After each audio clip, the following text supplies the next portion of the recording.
მოგესალმებით, თქვენ უყურებთ რეგიონის დღის მთავარ ამბებს. ევროპელი სოციალისტები ახალციხის საკრებულოში აღნიშნული სახელით ფრაქცია შეიქმნა. ფრაქცია საკრებულოში ქართული ოცნების სიით შესული 3 დეპუტატით დაკომპლექტდა, რომლებმაც ქართული ოცნების პარტია დატოვეს და ევროპული სოციალისტების პარტიას შეუერთდნენ. ამის შესახებ ინფორმაციას ერთ-ერთი წევრი მკრტიჩ გინოსიანი გვიდასტურებს. რა მიზეზით შეიცვალეს პოლიტიკური ორიენტაცია დეპუტატებმა? მკრტიჩ გინოსიანმა ჩვენს კითხვებს არ უპასუხა. თავს ვიკავებ, არ გიპასუხებთ. გითხრა დეპუტატმა. ჩვენს კითხვას არ უპასუხა არც ფრაქციის თავმჯდომარემ გოგიტა მოდებაძემ. ღირსებით ევროპისკენ? ამ რეპლიკით გამოეხმაურა ფრაქციის შექმნას ოპოზიციონერი დეპუტატი საკრებულოში ჯუმბერ ინასარიძე. რეპლიკას პასუხი არ მოჰყოლია. საკრებულოს თავმჯდომარემ საბა კბილაშვილმა სხდომა განაგრძო.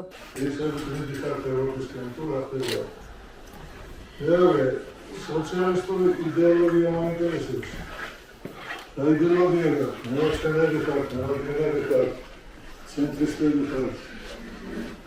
Da tu, egoni tveni partijas ერთ-ერთი დაფუძნებელი არის იგია, ხო? როგორც ეძიება. და თუ ჩაფრიდო რა თქმა უნდა იცით ახლა. რომელი იდეოლოგიის პარტია ხარ და რა ყველაფერი, რა თქმა უნდა იცით ხო ისე დაგეშით. ეს იგია საკუთარი ვერტმენტრო დაფრინავს. ეგ არის სოციალისტური იდეოლოგია? ბატონ ჯუმბე, ეს თქვენი საერთოდ აზრი. ხო, აზრი ვიცი რაც არის. აზრი ვიცი რაც არის, აზრი ის არის, რომ ორგანიზაცია უნდა მიიღოს კრებასი და არავითარი წინააღმდეგი მაგის ვერავარ. თქვენი Mesela Türkiye'den milyarderlik var da oraya tasarruf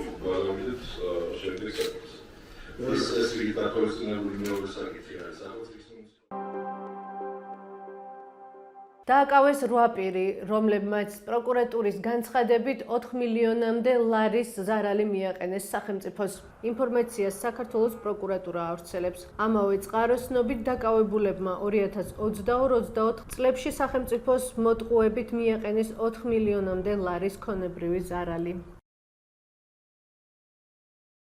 27-31 დეკემბერს საქართველოში მოსალოდნელია ცივი და ნოტიო ამინდი. პერიოდულად ძლიერი ნალექით, უმეტესად თოვლის სახით, ქარის გაძლიერებითა და რთული მეტეოროლოგიური პირობებით მთასა და სანაპირო ზოლებში. ინფორმაციას გარემოს ეროვნული სააგენტო ავრცელებს. ამავე წყაროს ცნობით დიდ თოვლობის ქარბუქის, ლიპყინულის და მდინარეებზე წყლის დონის მატების გამო ქვეყნის ცალკეულ მონაკვეთებზე ტრანსპორტის მოძრაობის შეზღუდვაა შესაძლებელი.